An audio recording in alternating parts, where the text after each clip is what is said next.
Going to look at, so last time we looked at butterfly guard with 2 hooks in. We're going to look at it now with 1 hook. So I'll be playing it with 1 hook and a free leg here. It is a harder guard to pass than with 2 hooks in, but the positives from this guard is I'm a lot more mobile.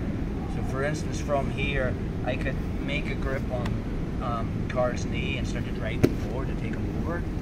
If Carl drives pressure into me, I can move back and use my hand as posting.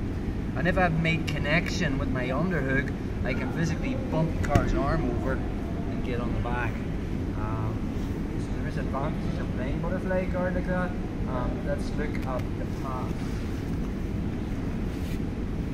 So when we looked at the double one last time with Carl and 2 hooks in, the positives obviously of this guard is Carl can get his hips under me and elevate me and use that to control me. So we looked at pinching with the knees, that detail of making my hips heavy by pinching my legs. So if Carl tries to elevate me now and give himself a hernia, your hook out. Unfortunately, if I try to do the same thing against a single hook, it doesn't really work as well because I'm only controlling one of his legs. So we need another strategy from there. So nothing's really changed. Carl's made his underhook, so I'm coming over and making my grip. Again, be careful with the grip, guys.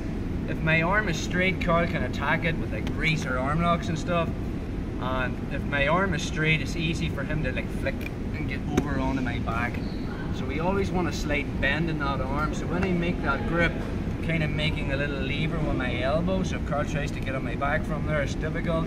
If he tries to go for his arm lock, it's a bent arm, which is more difficult. So again, once I have that grip, I make a grip on the pants, I get my head under Carl's, and now I just want to remove the profile off that hook. I mean, because my hips is right under Carl's, in front of Carl here, it's very easy for him to elevate him. But the second I'm here and I just cut the angle by just turning perpendicular to Carl, now his hook's not there at all, okay? So once I get to this position, again, I want to be careful.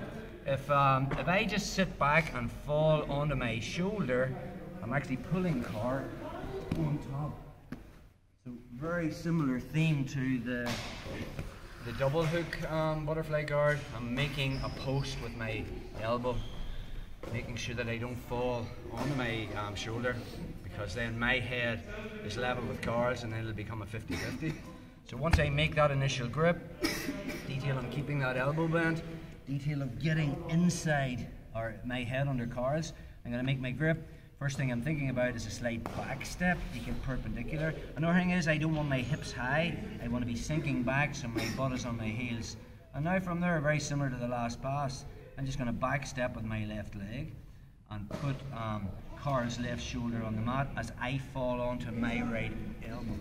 And again, I don't want him getting his guard back, so I'm stuffing the leg that way. So, from our position, first thing is I make the grip, clamp my elbow. If Carl is really proficient at head positioning, I'll have to make a wedge first.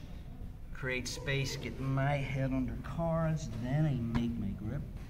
Grip on the pants, and then I change that angle, so I just turn perpendicular to Carl. Another thing I can be thinking about is before I fall onto my side, I can now switch my grip. It would be better to control this leg than this one. So when my left hand comes over, that's a palm up grip. Palm down is good for pushing, okay, but a palm up grip is good for pulling his leg this way. So when I fall onto my right elbow, not my shoulder, I'm just shelving this leg, and then I fill that space inside control. So one more time on that.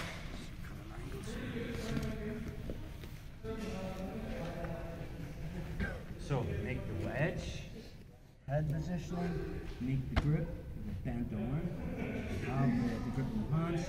And now, because it's a single hook butterfly guard, I'm not pinching my knees together like last time. I just slightly cut that angle. Okay, I can switch grips, from my left hand on the far leg to the near side leg. There's a palm up grip, and as I fall onto my right side, I'm back stepping with my leg and I'm shelving Carl's hips so they're facing away from me, and then I fill that space with my knees. One more time on that.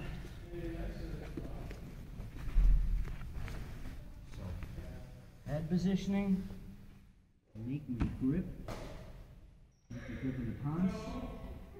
Cut the angle, switch my grip, palm up, and as I fall on my right side, I shell, and then I fold.